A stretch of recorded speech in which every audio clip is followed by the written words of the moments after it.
Je suis addict, je suis dépendant affectif. Voilà ce qu'un homme m'a dit en coaching. Et en fait, ça peut aussi arriver d'ailleurs aux femmes. Et il me dit, il était dans une relation où il n'arrêtait pas d'envoyer des messages à cette femme, tout simplement. Il avait débuté, enfin il y avait un prémisse de relation où il commençait à avoir des relations sexuelles et puis il commençait à tomber amoureux.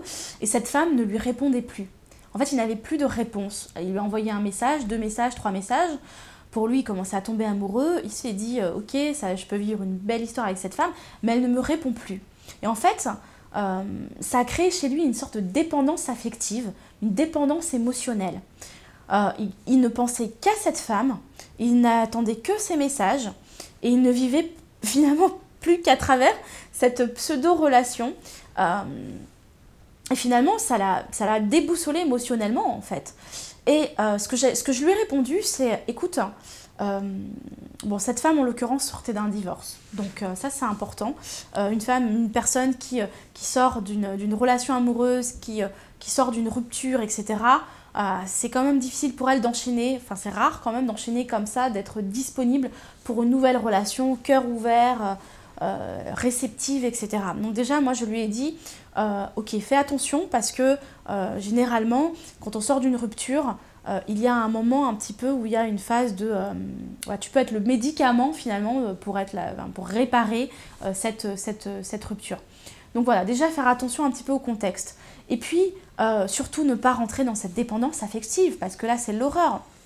Tu perds confiance en toi, tu perds en estime de toi, tu perds en virilité, tu mets ta vie un peu de côté finalement, alors que c'est tout l'inverse qu'il faut faire, c'est retrouver un équilibre et faire des choses qui nous font vibrer, faire du développement personnel, investir en soi. Il y a une phrase qui est importante, c'est faire tout ça pour soi, pour avoir un équilibre de vie, pour vibrer en fait seul déjà, pour éviter cette dépendance affective. Et il y a justement cette phrase que j'avais envie de partager avec toi, c'est comment est-ce que tu peux nourrir cette relation et pas comment cette relation te nourrit. Parce que si cette relation te nourrit, tu crées la dépendance affective. Tu ne vis qu'à travers cette relation, tu n'existes qu'à travers cette relation. Donc prends du temps pour toi, fais du sport, fais des choses qui te font vibrer, sors avec tes amis, vis quoi, vis et équilibre vraiment vie perso, vie pro, pense à toi pour... Voilà, cette personne-là, c'est juste un bonus en fait. Si elle est dans ta vie, c'est cool. Si elle n'est pas dans ta vie, c'est cool. Sois heureux seul aussi. Ça, c'est vraiment important. Et si tu es une femme, c'est la même chose. Kiffe ta vie, profite de ta vie. Voilà ce que j'avais envie de partager avec toi. Je te dis à très vite pour de prochaines vidéos. Si tu as besoin de mon accompagnement, mon coaching, tu me retrouves sur mon site internet secretthérapie.fr et puis clique en dessous de la vidéo, tu vas avoir tout plein d'infos sur ce que je peux proposer. En attendant, abonne-toi à la chaîne YouTube. Ciao, ciao.